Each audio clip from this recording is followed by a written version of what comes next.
puntos muy controversiales.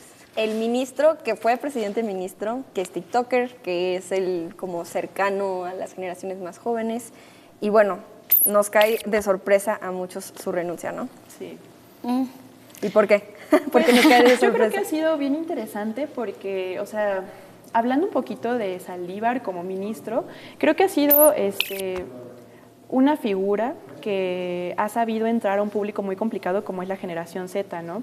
Porque de por sí, muchas críticas que se le hacen al derecho como tal es el uso de este lenguaje tan tecnócrata y el hecho de que él pudiera usarlo a través de una red social tan complicada y poder explicar cosas de derechos humanos, cómo funciona la Suprema Corte, creo que sí ha marcado una diferencia, además de la promoción de derechos humanos. Y desde mi perspectiva también creo que Saldívar ha sido un personaje muy imparcial. O sea, muchos dicen es que es un alineado al presidente, pero de todas formas... Era imparcial.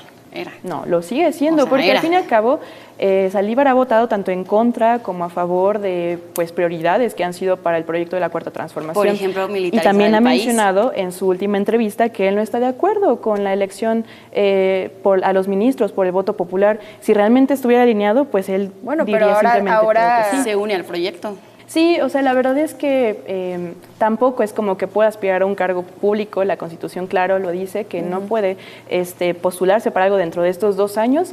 Y creo que es importante también el entender cómo lo menciona ahora el exministro, que su aspiración no es un cargo Sigue siendo ministro, todavía lo sigue falta siendo, el voto en el Senado. Bueno, dice la Constitución que no se puede por 2 años, que no puede ser, por ejemplo, no puede ser secretario de Gobernación, me parece, no puede ser fiscal. No puede ser senador tampoco. Pero lo va a hacer, esa es la pregunta, porque parece que sí quisiera ir por ahí, ¿no? Pues si quisiera hacerlo para el 2024 no puede, porque tiene que pasar un lapso de tiempo. Además, él mencionó que su aspiración no es esa, simplemente abonar un proyecto. Ya veremos después en qué acuerdo queda, pero Saldívar pues ha no va a dicho tener mil cosas. Ha dicho público. que Swiftie, ha dicho que defiende los derechos humanos, que trae una agenda, que es imparcial y ahora lo vemos que se está uniendo. Sin embargo, entonces... lo que sí hay que dejar claro es que fue un ministro que es histórico, que será histórico y lo que pase mediano, largo plazo, corto plazo, realmente podremos evaluarlo conforme ocurra la historia. Claro. Y es algo bastante interesante que nos esté tocando vivirlo.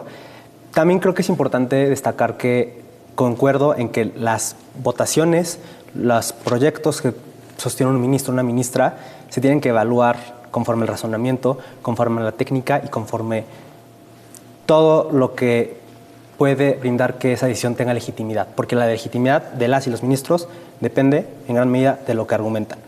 Lo desafortunado de la salida de Saldívar es que es innegable, sería mentir decir que no marcó época, que no hizo proyectos interesantes, como también sería mentir que no solo él saca los proyectos o las sentencias, sino que es un tribunal colegiado, tiene que tener por lo menos 3 votos, de 3 a 5 en sala y en pleno también.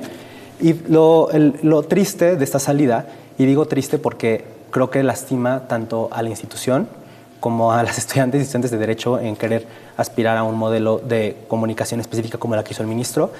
O sea, ¿te refieres a TikTok, básicamente? Sí, o sea, porque digamos que parte del argumento que se pierde, la discusión que se pierde es que se insulta al ministro, pero también se insulta por la comunicación que tuvo y por la forma que ha tenido. Entonces, ciertamente creo que... O sea, ¿no te gusta que el ministro use TikTok, básicamente? No, me parece buena idea. El tema es que ese tipo de comunicación se ha prestado a que la discusión se pierda y se deje de vista. Sí, como que se discute que si es Swiftie o no. Importante. Y no es relevante hablar si es Swiftie o no. Lo relevante es hablar de que lo triste es que las decisiones que tuvo antes de esta semana serán cuestionadas su legitimidad. Y las decisiones no solo salieron por parte de él, sino de todo un tribunal. Eso es lo que creo que es... Sí, y que la Constitución en sí dice que pues para que se pudiera dar esta denuncia tendría que ser por causas graves. Y bueno, lo que no está muy claro aquí ¿cuál es la hay causa causas grave? Exacto, bueno, es que ¿no? o sea, no podemos también ser doble moral porque ya han habido ministros que han renunciado sin mencionar la causa grave, como Medina Mora, que tuvo 111 votos a favor y nadie mencionó nada. O sea, bien pueden buscar la carta de renuncia, no especifica un motivo como tal, y yo creo que también la causa grave se puede dar interpretación. Si él dice que para él su prioridad es poder abonar a un proyecto político que inclusive ¿Y para ti cuál es la derecho, causa grave de Arturo que Saldívar? quiera abonar para un proyecto político? Se puede interpretar también de esa manera. Mira, O sea, la urgencia de dejar entonces la Corte es irse a hacer campaña con Claudia Sheinbaum. No, o sea, es Esa un tema de urgencia. congruencia, Seguir también con es la su derecho bueno, seguir con la participar transformación de políticamente. su país como lo especificó en su carta, ¿eso es grave para dejar la Corte? Pues si Le él faltaba quiere un año. abonar para... Más falta aún, un año. tienes que considerar que la propia ley orgánica del Poder Judicial no es constitución, concuerdo, pero reglamenta cómo es el funcionamiento de las y los ministros, menciona que es una causa grave y es una causa de salud física o mental. A ver, ¿qué piensan? ¿Esta es la causa grave de salud? Claro que es la causa grave, porque al rato lo vamos a ver ya de gira con pues ni siquiera todavía es precandidata, candidata, es que al fin y ya al no cabo sé es ni un qué tema de es. congruencia, o sea, realmente una incongruencia sería que él todavía participando activamente dentro del Poder Judicial Lo sigue haciendo. estuviera haciendo campaña por la doctora. Él pues ya interpuso su denuncia, lo hizo público. A estas alturas él sigue siendo Inclusive, ministro él desde hace y él tiempo, ya se votó a favor él de siendo Claudia presidente Sheinbaum. de la Suprema O sea, hay Corte, imparcialidad, mencionó no hay. que pues, Es más, también le interesaba la visión social. Yo como ciudadana estoy muy preocupada porque yo no sé desde cuándo han tenido esas pláticas y entonces qué pasó con el voto de la militarización. Yo no sé si desde entonces ya traían pláticas con Morena y por eso hoy militarizaron el país. ¿Y los votos que ha hecho en contra? ¿En contra? Sí, y a favor. Es que ha sido justamente tú no sabes, congruencia. incluso el voto en contra pudo haber sido platicado. Y creo que no vale la pena que continuar eso, al fin y al cabo, es son que no vale la pena ese suposiciones, discurso, o sea... porque el propio ministro es quien dijo que la causa grave es una causa personal y política. Al final estamos opinando sobre un tema subjetivo. Lo triste es la institución y lo que está ocurriendo, porque a la vez esto trastoca la parte democrática que tienen las y los ministros al momento de ser, digamos, nominados por el propio Ejecutivo. No, y sí hay que decirlo justo que esta discusión se da, como tú dices, en un momento en el que ya platicábamos, el Poder Judicial ha estado en el ojo del huracán ya por lo menos durante el último año, porque pues todos aquí sabemos, porque el presidente lo ha dicho en muchas ocasiones y otras figuras del partido en poder, que se quiere reformar, y no se quiere reformar así tantito, sino que se quiere meter literalmente a escarbar y renovar un poder.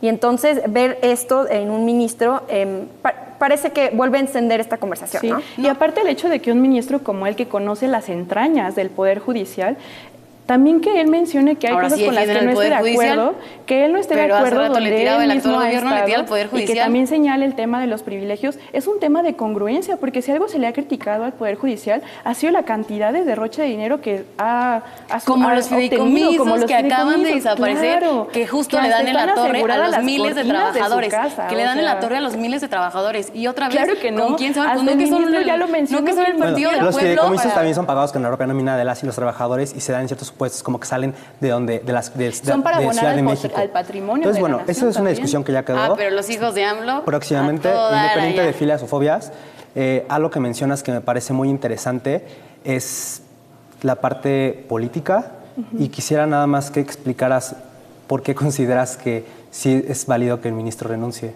Porque al fin y al cabo también es un derecho, o sea, si él quiere participar políticamente, siempre y cuando también se abstenga de 2 años, no participando en un cargo de elección popular. Yo ¿No consideras que hay le veo. ciclos que la ¿Y por qué de Constitución repente, debe determinar? o sea, personajes como Medina Mora o Cosio, que ahora es asesor de Xóchitl Gálvez y que también está ligado a Claudio X González? ¿Por qué Creo que no abona esa discusión partidista. Claro que tiene que ver con un tema político. No aporta a la institución ni al Estado mexicano. Sí tendría que haber una argumentación de su parte en el que justifique por qué esta decisión puede ser una causa grave y, bueno, empezar a hablar sobre esto. Esperemos que sí empiece a haber una discusión al respecto, porque, bueno, esto podría dar entrada, ya dice Jimena, no es la primera vez, pero entonces estamos viendo que se vuelve algo común. Ahora, sí. La primera vez, ¿bajo qué lógica? Cuando renunció el ministro Medina Mora por presiones externas, es un hecho notorio, todo el mundo lo sabe, no estoy exagerando ni inventando nada, se pidió que explicara la renuncia y de hecho hay que también verlo desde la parte histórica. ¿Por qué las y los ministros no deberían de renunciar y por qué realmente nunca han renunciado? Porque también esta discusión si la cláusula realmente sirve o no sirve. El hecho de que se haya roto 2 veces realmente no te demuestra que no sirva. Por eso incluso se incorporó en la reforma del 94, que modifica toda la estructura del Poder Judicial, se incorporó que haya un haber por el retiro y también se incluyó la cláusula de 2 años. Porque antes era muy común, cuando México no era una democracia, que las y los ministros renunciaran. Era lo más común, era un simple escalafón. Y eso también a la vez daña a la institución, daña al país y daña a la Sí, democracia. Pero al fin y todo también porque hay, o sea, entonces, ¿qué caso tiene que exista un proceso para que otra vez se vuelva a mandar una terna? En que, pues, Porque pueden renunciar, o sea, si alguien no quiere estar en un cargo, ¿por qué no? O sea, ¿por qué tener que obligarse a estar en un lugar donde ya no quieres estar o donde sientes... Pues porque en algún también punto es un compromiso, quiso ¿no? serlo. Hay un Es proceso el compromiso para que Él asumes quiso como estar 15, ciudadano quiso cuando estar tomas 15 años. protesta como ministro. Tomó juramento a la Constitución. Ajá, o sea, no podemos estar Y también es jugando. respetar cierta ética judicial Y de que renunciar hay no es una un derecho representación y también. una Ética legitimación judicial y democrática. división de poderes. O sea, hoy en la noche soy ministro y al día siguiente ya no quiero y ahora me uno a otro. Renuncias. Renunció, pero actualmente sigue siendo ministro y hay que tener mucho ojo ahí. Él ya se declaró a favor de Claudia Sheinbaum. Imparcialidad no hay. No, él presentó antes su renuncia, antes Claro, y porque ya se después habían salió reunido, la foto. ¿no? Sí. Bueno, animal, Sí, claro, animal renunciaron animal antes de político ya dejar demostró que la foto eso, se tomó un claro. día antes. Entonces, digo, solamente para Animal no... político. Bueno, o sea, para no emitir medios de comunicación, ¿no? Es también una libertad que tienen, un derecho y... O sea, yo aquí el punto que veo es una gran incongruencia. Que hoy el gobierno actual criticaba mucho al Poder Judicial, critica mucho al Poder Judicial, pero pues bueno, Saldívar fue Pues claro, 4 porque años antes el Poder Judicial presidente de servía ese a sus Poder Judicial intereses. y ahora de la nada como vente, yo te arropo, ven, yo te Claro, abrazo. como ahora el ya, presidente es necesito crítico una del Poder perspectiva. Judicial, Me ahora está gustaría violando la autonomía. meterles aquí un elemento más. En su renuncia, el ministro dice que siente que no puede, o sea, no textualmente lo estoy diciendo, sino ya interpretando, pero dice que él ya no puede seguir contribuyendo más que de manera marginal en ese puesto. Entonces, aquí a mí me gustaría pues preguntarles qué les parece esto. O sea, parece que está diciendo que entonces hay otros lugares donde se puede hacer más, porque a mí me parece que ser ministro de la Corte es un lugar donde se puede hacer muchísimo, ¿no? Sabemos en los últimos años todos los avances en materia de derechos que ha habido desde la Corte, ¿no? Entonces, Sí. a mí sí me sorprendió un poco esto, no entendí muy bien a qué se refiere, ¿no? Pues creo que se refiere a que el propio funcionamiento de la Corte colegiado no es una ministra presidenta, no es un ministro presidente, no son un solo ministro que otorga amparos, es un órgano colegiado. Entonces, lo, digamos, triste como estudiantes de Derecho es que una aspiración que tienen las personas que hacen carrera judicial se demerita de esa forma. Realmente, pues, de nuevo, no estoy exagerando, el propio ministro dijo que es una decisión personal y política y está bien.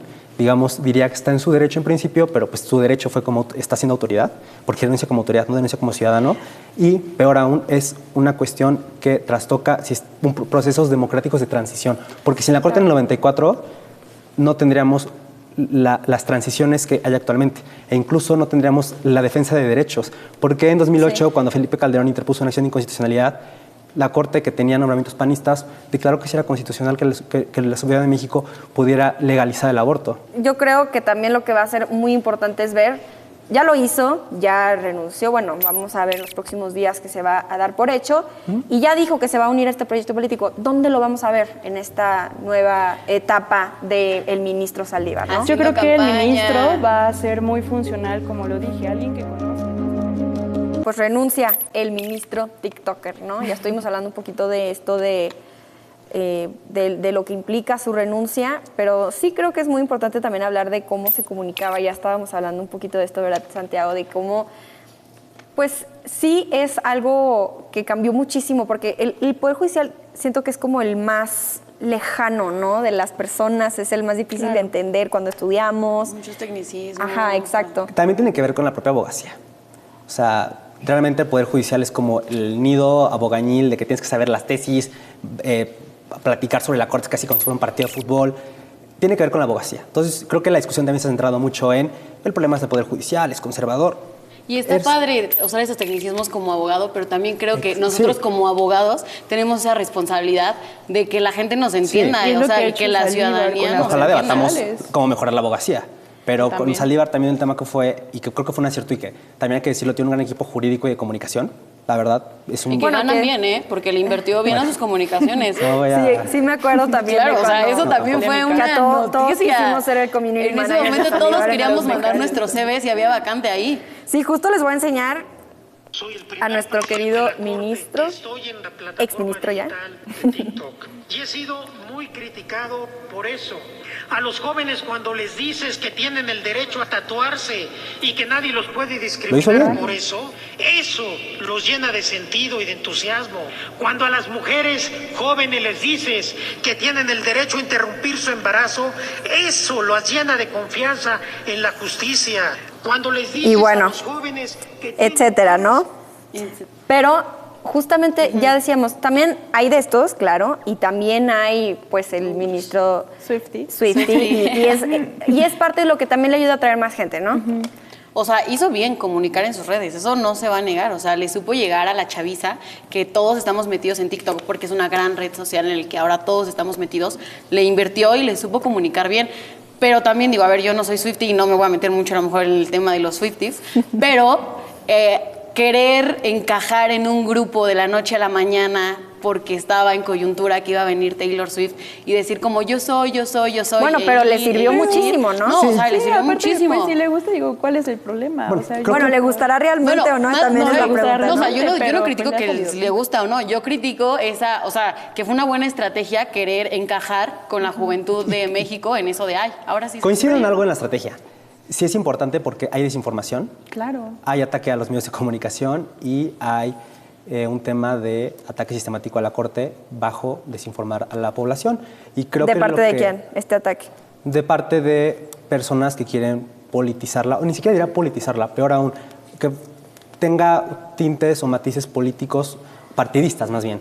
Entonces, Como ahora lo esa es. discusión no vale la pena. Como ahora Tenemos lo que es. centrarnos en justamente evitar, ¿cómo nos evitamos esta discusión sobre el Poder Judicial? Sabiendo Bueno, cómo sí, funciona. No, es que justo, o sea, sabiendo cómo funciona y lo que se ha criticado al Poder Judicial es el tema de los recursos, o sea, también debería de haber más transparencia, ya lo mencionaba también Nada, o sea, es el poder menos cercano a la gente. Y yo creo que lo que hizo Saldívar, o sea, a través de sus redes sociales, no es cercano a la justamente gente, pero porque su acercar el chamba es derecho a la impartir gente, que lo justicia. entienda. O sea, quien tiene que ser cercano a la gente Pero es un por el poder que público, votaste. un poder público también le tiene que rendir cuentas a la ciudadanía. No, sí, que le rinda cuentas, pero Y eso tampoco es lo lo que se quieras busca. tan cerca de la ciudadanía porque su chamba está en impartir justicia y por eso si a alguien le violan sus derechos el día de mañana, pues ya puede acudir a Yo la corte. cuestionaría realmente O sea, hasta qué punto es imparcial, porque también, o sea, no podemos negar que muchas de estas sentencias han sido a favor de personajes que claramente se han declarado de oposición, o sea, Correcto, y los tienes amparos toda la que se han razón, otorgado, imparcial no es, o sea, por no eso ahora podemos Arturo Saldívar despegarlo, está con que Claudia el Poder Sheinbaum. Judicial ha servido Toda la a este razón poder en eso. económico. al Concediendo sector sin privado. suponer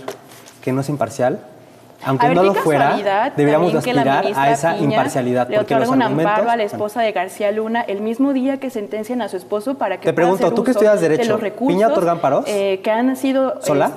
¿cómo se dice? Producto de lavado de dinero. ¿La ministra Piña otorga amparo sola? No, es un órgano, Ah, pero es que, o sea, no es que podemos te acabas negar de contestar. que, o sea, ¿para quién resuelve a favor? O sea, también, ¿a quién ha criticado Ah, también es el que- Poder es que la- Judicial? es- O sea, es que- se critica de que según el presidente está violando la autonomía, pero lo que ha hecho ha sido críticas que realmente Es que tu todos punto creo somos que es muy conscientes. válido. Es muy Es si lo diferente. dividimos. Tu punto es válido Transgrede si lo la división dividimos. de los Es tres lo que hizo poderes. Felipe Un tema es Calderón con acceso Arturo a la justicia Saldívar, y de cómo- buscar amenazarlo de muerte, porque claro, sabía que al fin y al cabo la muerte de 49 niños de la guardería ABC iba a recaer sobre la familia de su esposa. Solicitar, exigir, Eso es invadir la incluso autonomía. tener un diálogo con las víctimas sobre lo que es el acceso a la justicia no debería ser la excusa para hablar, para en el fondo querer partidizar a la Corte y querer socavar un poder de la República. Que no es partidizar, Poder es república. cuestionar cómo O sea, funciona. sí hay que Es decir una que sí diferencia. es un poder político ya, la Suprema Corte de Justicia de la Nación por sí misma, claro que tiene un poder político. Aquí lo que estamos viendo es que justo como decíamos desde que llegó la nueva presidenta Piña a la Suprema Corte de Justicia de la Nación, parece que se ha vuelto este tema cada vez que hay oportunidad, en este caso la renuncia de Saldívar, vuelve a salir y entonces se vuelve cada vez más incendiario este debate de cuál es realmente el papel de la Corte, ¿no? Pues Pero también, es que no solo de la Corte, yo digo que para el actual gobierno la clave es, si te atiendes a mis reglas y todo, vente. Pero si no, voy en contra de ti. Tuvimos al INE, ahorita el Poder Judicial, ¿Calderón? acabaron con sus fideicomisos. O sea, aquí la regla es esencial. Si se atienden a todas las órdenes que da el Ejecutivo que hoy duerme en Palacio Nacional, pues sí, ¿no? Estás de mi lado y te voy a arropar. Pero si no vas a estar de mi lado y no vas a estar conmigo, pues voy con todo contra de ti, ¿no? Y ahí tenemos el claro ejemplo. Bueno, ¿y ahora dónde van a ver a Saldívar? Ya sabemos, va a estar con Sheinbaum, va a renunciar, o está renunciando, o ya renunció, y se va con Sheinbaum. ¿Dónde lo vamos a ver? ¿Cuál va a ser su papel activo? ¿Dónde crees tú, Jimena? Yo creo que va a estar participando y yo creo que sería más útil en la construcción de una reforma al Poder Judicial. Probablemente, digo, al fin y al cabo son especulaciones, no sabemos si quizás como un asesor jurídico de la próxima presidenta. Incluso dicen de secretario de Gobernación, pero bueno, ya vimos que eso no se puede. Creo que lo interesante es, bueno, primero, conocer al Poder Judicial desde dentro. Quizás dirá que es una persona de carrera judicial, que tomó cada uno de los escalafones y no un ministro que, como él mismo ha dicho, es justiciable, lo cual fue muy adecuado que tengamos una corte plural, no solo de carrera judicial, es necesario un tribunal constitucional. Y sobre el plan, el desarrollo que tendrá con la campaña de Sheinbaum, digamos ya en términos realistas de porque está pasando esto, no estamos haciendo ninguna hipótesis, yo diría que lo interesante sería que el plan C ahora sea plan Z y que pueda aportar, y que yo confío en que las personas actúen de buena fe y en que la historia nos dará la respuesta. Creo que muchas veces fuimos bastante agresivas y agresivos como cuestionábamos a Saldívar cuando era presidente, porque hay una diferencia entre cuestionar, otra cosa es entre ser ad hominem, entre insultarlo. El tiempo dio la razón de una parte, ya, eso nadie lo puede negar. Esperamos que cuando ahora se incorpore este proyecto lo haga por el bien del país, y creo que la historia en su caso nos dirá qué fue lo que pasó. Coincido. Bueno, sí, pero ¿cómo ves tú esto, Caro? Pues yo sigo muy encaminada que Arturo Saldívar lo vamos a hacer haciendo campaña. Constitucionalmente pues no puede buscar un cargo de elección popular, pero no me sorprendería que dentro de 3 años ya lo esté buscando, y seguramente será una pluri o ya tendrán ahí su escaño. ¿Lo ves ahí en el Senado, en diputados? Fíjate que yo creo que hasta lo veo en el Senado. O sea, digo, ya ahorita tenemos a Olga Sánchez Cordero, o sea, hay como ese antecedente que en algún momento ministros ahora ocupan estos cargos. Esperemos que ahora sí se acuerde el grupo que gobierna, ¿no? Que existe una constitución y la respeten, porque pueden existir 1000 leyes, pero pues a ellos no les gusta siempre acatarla. Entonces, pues seguramente iba a estar de aliado, bueno, no seguramente, ya está de aliado de Claudia Sheinbaum, va a estar haciendo campaña, y pues ahora sí, Poder Judicial, pues mejores amigos. No, porque cuando llegó Piña, ahí sí ya todo se derrumbó, porque no era de su equipo. Es que antes le servían al poder político. Como ya no está Calderón y Peña Nieto, pues claro, ahora les enoja. O sea, ¿crees que sí hay una diferencia, por ejemplo, de la relación de los ministros antes de esta administración y ahora? Sí, o sea, y no es porque, o sea, lo mismo que mencionaba, de que Saldívar se hubiera alineado al poder, porque, o sea, creo que ha sido un tema hasta de congruencia y de realmente mencionar que hay una autonomía. Es que ya no sucede como antes, donde... pero ministros de antes, pero Arturo Saldívar entró con Felipe Calderón. Sí, y ha votado a favor a él y en contra. O sea, es un tema de congruencia. Es injusto juzgar a las y los ministros por quién los nomina. Tenemos ahora, gracias a la democracia, casi ministras y ministros propuestos por cada presidente de diferentes colores, del PAN, del PRI y de Morena. Y qué bueno, y además una composición plural. Lo malo es que, de nuevo, esta composición no sabemos si en 2024 quien fuera a ganar ya no tendrá una nominación, y quienes acudamos a las urnas ya no podremos también pensar en que quien resulte ganadora o ganador. No, y ese es otro tema, que Saldívar se haya pues ido para el otro lado, que en este caso pues será el poder, no sé, judicial, legislativo, o quién sabe dónde va a estar, pero ahora nos queda una vacante, ¿no? Y entonces vamos a tener que llenar esa vacante. Y va a ser una terna de puras mujeres. Sí, precisamente, pero ¿a quién podríamos ver ahí? ¿Creen que sea alguien cercano a qué tipo de proyectos? Obviamente abre el espacio a que cambien ciertas dinámicas y cierto balance dentro de la Corte, ¿no? Como han sido las últimas... Cercano a Andrés Manuel López Obrador, tiene que ser cercano. Le conviene a él claramente, y obviamente una Yasmín en esa terna claramente van a estar ahí. O una Loreta. Seguramente Yasmín. Yo creo que es también bastante triste también estar en un movimiento y pensar que un ministro es parte de tu movimiento, porque demerita los argumentos que proporciona, y debemos también de juzgar sí lo que razonan, también sí cómo se comportan las y los ministros. Bueno, pero sí es conocido que obviamente sí hay ciertos ministros que son cercanos o más lejanos de cierta... Pues claro, como todo, ¿no? Pero hay una diferencia entre el decoro judicial y, diría, el descaro judicial, ¿no? Es que se tiene que juzgar todo.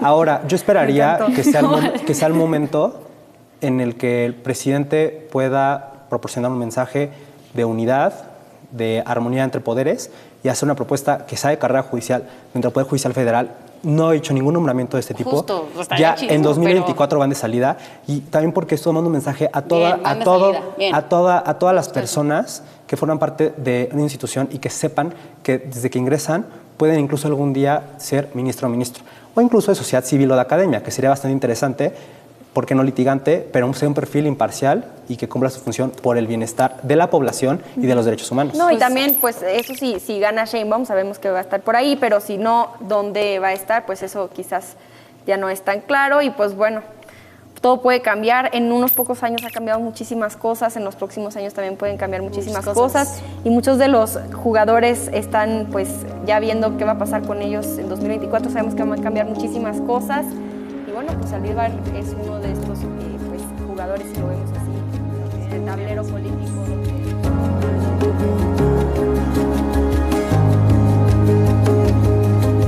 Ya el próximo año va a haber elecciones, no nada más en México, también en Estados Unidos, y allá también, como aquí, ya se empiezan a mover las placas tectónicas de la política.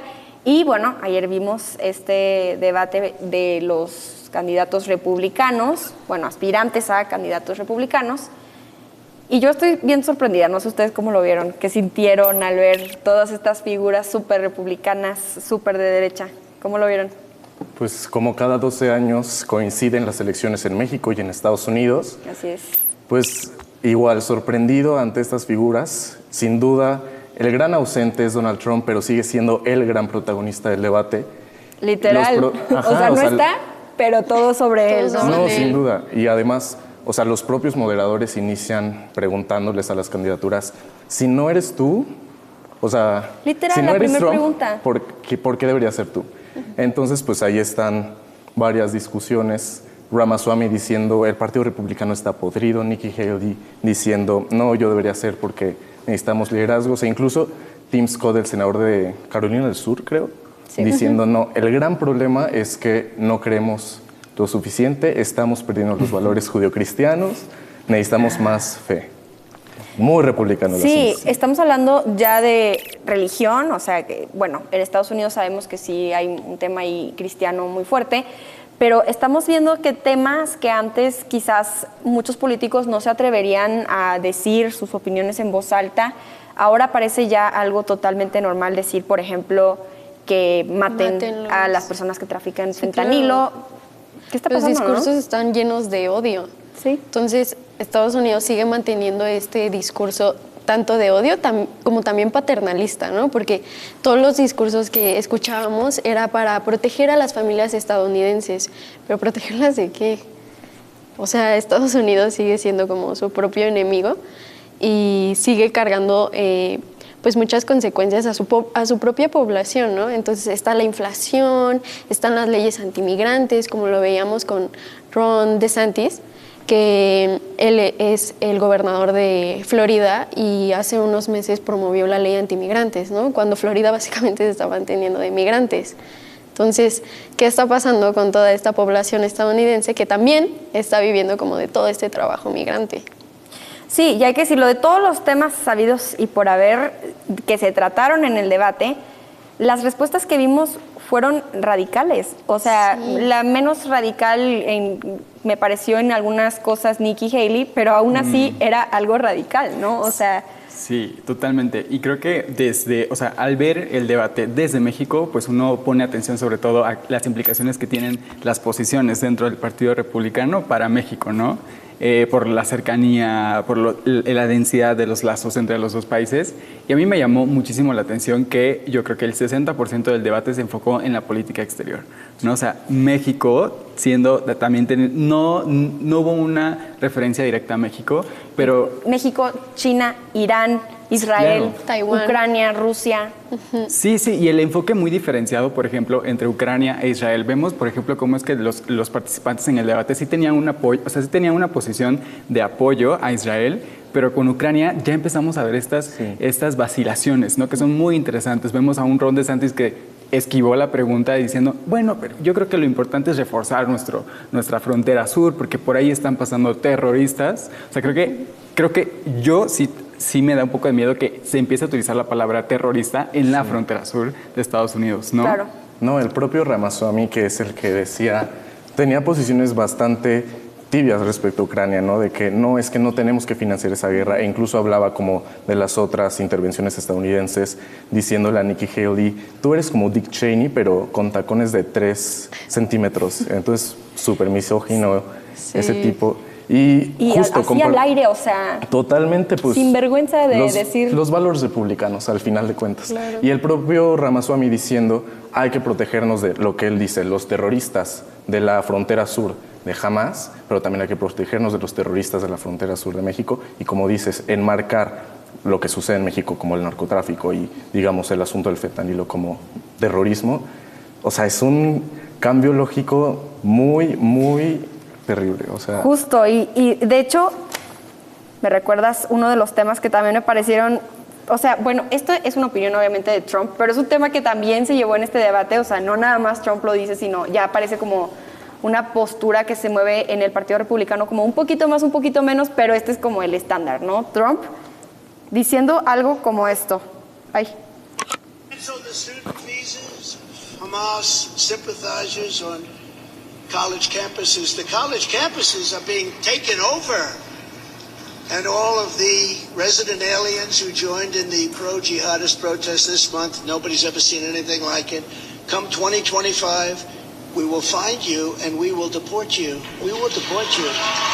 Acompañado de aplausos. Como estudiantes, yo creo que es algo totalmente alarmante, ¿no? Creo que da terror. O sea, Ron DeSantis también estaba mencionando algo similar, ¿no? Cualquiera que se esté protestando, que sea antisemita y todo esto, yo lo voy a deportar. O sea, como diciendo, yo personalmente lo voy a deportar. Pues, ¿tú quién eres? Te voy a encontrar y te voy a deportar, ¿no? Es como... si te estás manifestando, me parece deplorable. O sea, yo estoy escuchando el debate y a mí me da mucho miedo, la verdad. Escuchar a personas así... Y sabiendo que son nuestros vecinos del norte, a mí sí me da mucho miedo escuchar eso, porque, pues, ¿qué nos espera a nosotros como país también, no? Como lo decías, o sea, la política exterior es muy fuerte y se viene algo todavía más fuerte para el año de las elecciones. Ya lo estamos viviendo y en cuanto alguno de ellos quede, que ojalá solo quede en mis palabras y no sean hechos, pues no sé qué va a hacer también de México y de todo el mundo en general, ¿no? Claro, imagínense que llegue a presidente, que como tú dices, ojalá que no, pero que llegue a presidente de Estados Unidos un Ron DeSantis que dice que la frontera sur hay que cerrarla y que entran por ahí terroristas. Incluso había algunos de ellos que decían cerrar la frontera sur definitivamente, que no entre nada por ahí. Es como... Para empezar, creo que ni siquiera se podría llevar realmente a la práctica, pero llegar con ese discurso que es, me parece, todavía muchísimo más radical que Trump y que bien que la sufrimos con Trump, pues ¿a dónde nos va a llevar, no? Sí, o sea, me parece que ese video en particular nos muestra cómo se da la polarización política en Estados Unidos y, o sea, yo lo analizaría desde dos niveles diferentes, ¿no? Porque solemos analizar la polarización política conforme, por ejemplo, analizando el comportamiento legislativo. Vemos cómo el Partido Republicano no se puede poner de acuerdo para nombrar a un speaker en la Cámara de Representantes, precisamente porque hay un grupo de representantes que tienen una posición más radical y eso complica la formación de un grupo cohesionado, ¿no? Pero ese video en particular creo que nos muestra la polarización a nivel de la sociedad, ¿no? O sea, sí, el hecho de que estaban aplaudiendo, el hecho de que sí se estén ocurriendo casos en las universidades donde personas que apoyan a Israel y personas que apoyan a Palestina entren en conflictos como en estas conversaciones muy acaloradas, ¿no? Nos habla de la polarización. Sí, y que ya pasó de conversaciones incluso, o sea, hay universidades donde se ha vuelto algo muy grave ya, estas manifestaciones, por un lado, de quienes están condenando los ataques de Hamas y de quienes están condenando a Israel. Y sí hay que decirlo, claro que dentro de ambos caben extremismos y cabe discriminación, sabemos que hay antisemitismo, también sabemos que hay, pues, ¿cómo se dirá? Islamofobia. Islamofobia, justo. Entonces, claro que caben ahí, pero reducir a todos los que se manifestaron en defensa de Palestina como antisemitas, que hay que deportar de Estados Unidos, me parece algo gravísimo, ¿no? No, totalmente, y aparte, yo me acuerdo mucho que Nikki Haley decía, Estados Unidos necesita amigos.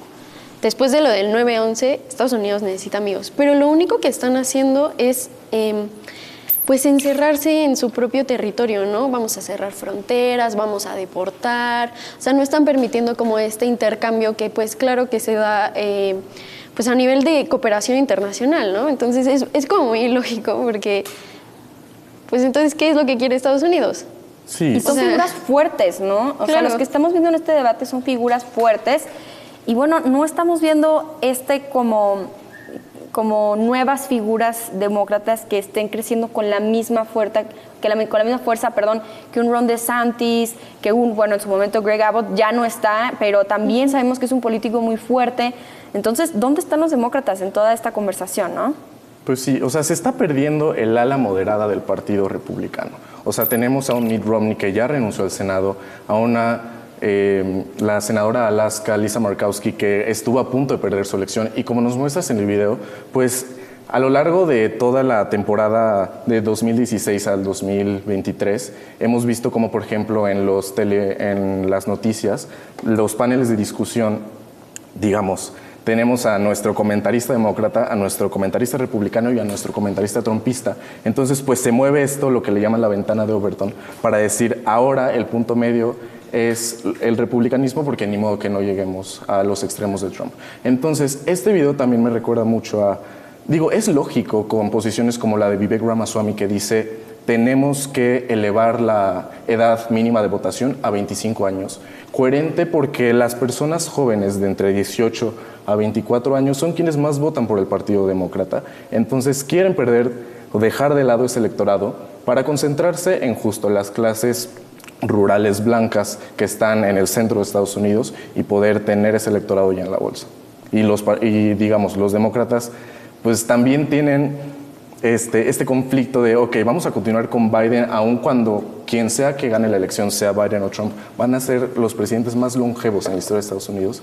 Y pues tienen que cuidar que Biden pues no se le vaya la onda en los discursos. Pues sí. Sí, se está cayendo el señor a veces y pues, bueno, aquí no discriminamos por la edad, pero sí estamos viendo pues que para muchas personas el tema de la edad de Biden sí es algo que podría afectar en caso de que tuviera una segunda administración, ¿no? Pero ahí está muy interesante porque Joe Biden tiene 80 años, va a cumplir 81 y Donald Trump tiene 77. O sea, la diferencia de edad no es muy grande. Entonces pienso que ahí básicamente influye mucho el estilo de hacer política de Donald Trump, ¿no? O sea, como más violento, más enérgico al hacer comentarios. Claro. Y eso hace que justamente evite que también se le critique la edad, ¿no? Pero sí, a mí me ha parecido muy interesante y muy curioso cómo es que nada más ese argumento se utiliza contra Biden y no contra Trump. Claro, porque creo que hay varios temas que, aunque también se llevan en este debate, sí estas posturas vienen de que Trump rompió justamente con esto de lo que un político puede decir o no, y entonces parece ahora una competencia de ver quién puede replicar el efecto Trump, ¿no? O incluso hacerlo todavía más grande, ¿no? Entonces, por ejemplo, vemos estas críticas a Trump, no son ni siquiera así como de Capitolio, por ejemplo, que sabemos que es algo muy grande que pasó y muy grave. No, estamos viendo más bien, no terminó de construir el muro o no lo pagó. Es como, yo sí voy a cumplir. Yo sí voy a cumplir lo que él no pudo hacer, ¿no? Claro. Y lo voy a llevar más lejos, ¿no? Y que además, se olvidaron de lo políticamente correcto y empezaron con, ahora sí, pues si tú eres antisemita, te voy a deportar. Si tú apoyas a Palestina, pues te voy a matar. Entonces, todas estas palabras altisonantes que empezaron a sonar en el debate sí fueron un impacto muy grande, ¿no? Además, quisiera sacar a colación el tema de China. La relación que va a tener Estados Unidos con China es algo que también es una de las preocupaciones más grandes que va a tener Estados Unidos. Sí. Recuerdo mucho que Vivek decía, no podemos ser enemigos de China, tenemos que ser sus amigos porque ellos, la mayoría de nuestros productos, pues, son de China, ¿no? Entonces dependemos mucho de China. Y los otros decían, no, ya no vamos a depender. Vamos a cortar relaciones con China. Es lo mismo, ¿no? Esta es relación proteccionista. Sí, y es llevar al extremo todas las opiniones. O sea, en vez de decir, no, pues bueno, estoy en contra del aborto. No, es así como de vamos a supermeter a la cárcel y vamos a... O sea, todas las opiniones que Trump llevó a un extremo que nosotros consideramos extremo en su momento, es como el extremo nivel 2, ¿no? Y no nada más hablando de aborto, estamos hablando de cambio climático, estamos hablando de LGBT, estamos hablando de migración, seguridad. No, pues ahora el discurso del Partido Republicano es la cruzada de lo que ellos llaman anti-woke. O sea, basta de progresismo, vamos a promover todas estas leyes anti-trans, anti-LGBT. Pues nada más basta con recordar lo que sucedió en la Suprema Corte, ¿no? Cómo tiraron Roe versus Wade con esta mayoría aplastante que tiene la Suprema Corte, derivado de que el Partido Republicano no permitió que el entonces presidente Barack Obama pudiera nombrar a Merrick Garland como que Justice de la Suprema Corte, y como dijeron, no, acá las reglas las pongo yo y te vas a esperar todo un año para que yo pueda nombrar a mi ministro. Y en el momento en el que se muere, por ejemplo, Ruth Bader Ginsburg, pues a los 3 días ya tenían nueva ministra. Entonces, esta cruzada anti-woke es algo tan preocupante y dicen, no, es que nosotros estamos velando por los verdaderos valores americanos, basta de este revisionismo a todo el pasado de esclavitud que tuvo este país. Es algo sumamente preocupante. Sí, y el decir, bueno, ¿qué está pasando? Claro, ponemos el ojo en Estados Unidos, pero parece que también empieza a ser algo un poco más global, como las mismas democracias, este sistema político como ideal que teníamos en mente, pues no está siendo capaz de contener ciertas figuras que explícitamente están poniendo en riesgo a poblaciones dentro de un mismo país, ¿no? O sea, estamos viendo que están hablando de deportar, están hablando de matar incluso ya. Lo estamos viendo abiertamente en este debate. Son personas que podrían llegar a un puesto político. ¿Por qué no está siendo capaz este sistema político perfecto de contener algo así? Sí, o sea, yo pienso que ayuda mucho también comparar, o sea, Estados Unidos, el declive de la democracia estadounidense también con lo que está pasando en muchos de los países europeos, ¿no? Y sirve mucho también entender, pienso yo, que si está pasando eso es porque hay ciertas condiciones que lo posibilitan, es decir, que si hay un Trump y si hay una Meloni en Italia es porque le están hablando a ciertos sectores de la población que de cierta forma por diferentes procesos, ya sea la globalización o diferentes procesos económicos y sociales, han sido afectados, ¿no? El neoliberalismo, digamos, ¿no? Que es como lo que cambió en los últimos décadas. Desigualdad, ¿no? Que la desigualdad es como el problema del siglo XXI, diría yo, ¿no? Entonces, o sea, sí vemos la polarización de la política, o sea, la polarización política, sí vemos Donald Trump, sí vemos un estilo mucho más que no nos hubiéramos imaginado hace unos años, pero esto también se explica por algo. O sea, esto no surge de la nada, pienso yo, ¿no? Sí, la amenaza de la ultraderecha, ¿no? Que pensamos que ya no tendríamos perfiles así.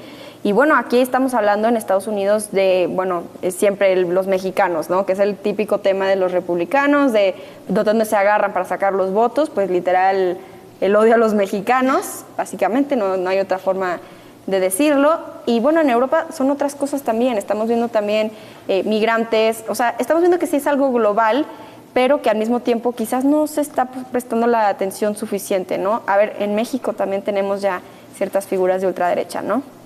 Claro, y también justo lo que mencionabas, ¿no? Los temas de la migración. O sea, están siendo a nivel global, pero pasa un conflicto y entonces invisibilizamos al otro. Entonces estaba Ucrania y de repente llegó Israel y Hamas y entonces le prestamos atención, pero aquí en América, porque eso también es muy curioso, ¿no? Se refieren a Estados Unidos como América. Sí. Entonces, aquí en América tenemos a los cárteles de narcotráfico, que eso también fue un tema, ¿no? Los terroristas ya, ¿no? Sí, el hecho de que los categoricen como terroristas, o sea, bueno, a mí me da terror también eso. Sí, hay 200 muertes por fentanilo en Estados Unidos y lo preocupante es que estas muertes llevan años sucediendo y el público estadounidense no se empezó a preocupar. 200,000, ¿no? O sea, 200 al día. Ah, 200 al día.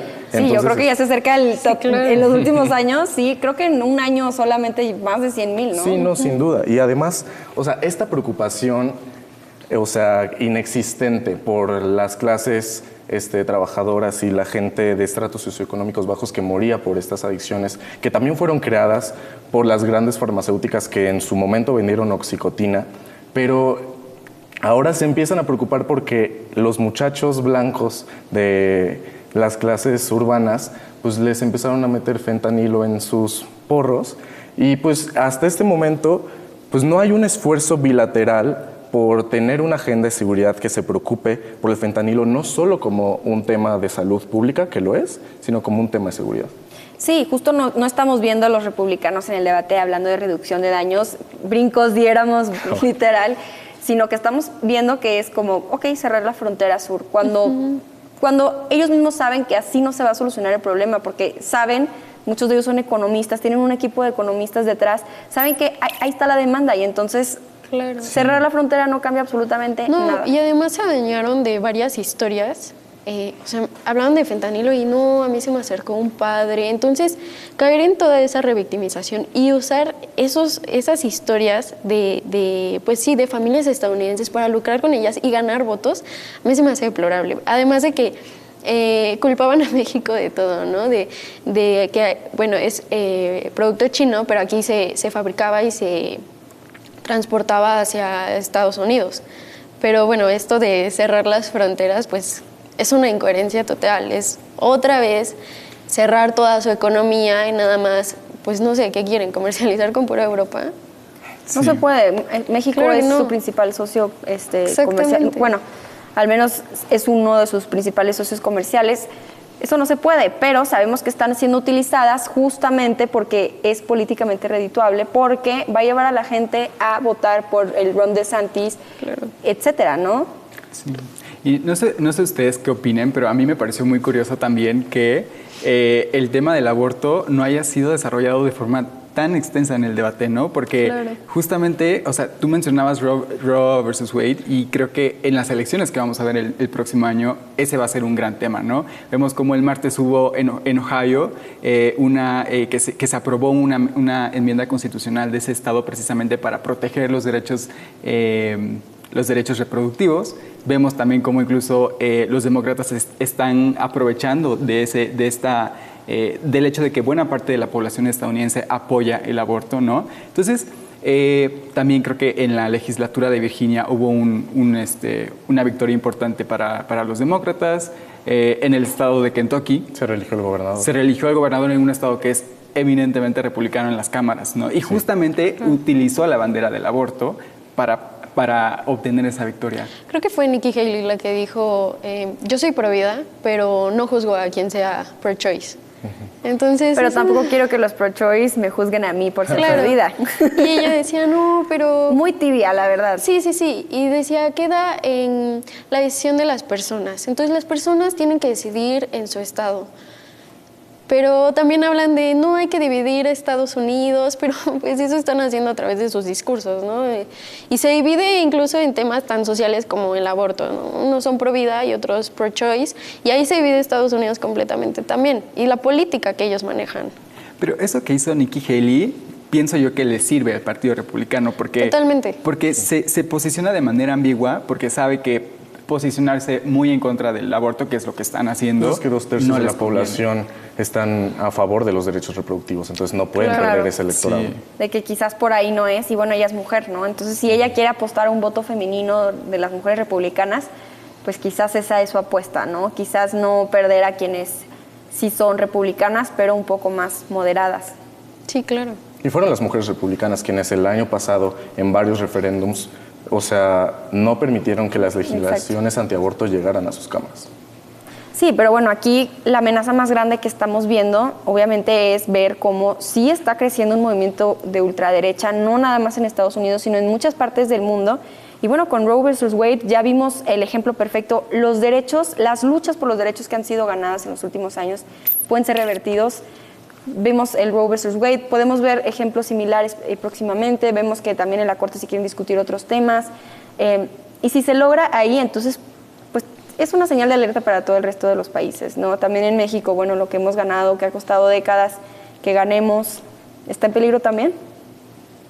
Definitivamente, ¿no? Pero es un panorama hasta cierto punto negativo, pero creo que, o sea, las opiniones que he escuchado desde varios puntos de activismo es de que este tipo de acontecimientos en Estados Unidos y en otras partes del mundo incluso puede servir como impulso precisamente para seguir peleando por las conquistas que ya han sido realizadas, porque estas conquistas, lo que se pensaba que ya estaban consagradas, pues pueden ser revertidas, ¿no? Como tú bien mencionas. Y las propias activistas en Estados Unidos diciendo, tenemos que crear ciertas narrativas para que podamos lograr lo que pasó en Latinoamérica, por ejemplo, en las grandes olas de la marea verde en Argentina, en Chile, ahora en México, que se despenalizó en el 2022. Pero bueno, justo como dices, este auge de la extrema derecha incluso ya está poniendo en tela de juicio si va a continuar los derechos reproductivos en Argentina con un candidato de extrema derecha ya en la boleta para las próximas elecciones.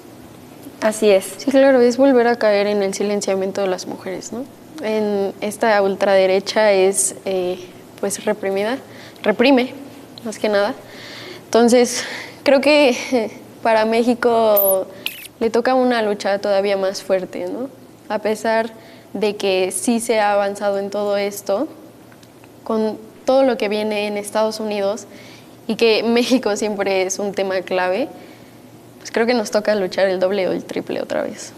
Sí, y ahora porque tenemos también muchos otros temas que también juegan con que son los medios de comunicación, el papel tan importante que está teniendo TikTok básicamente, Instagram, todas las fake news.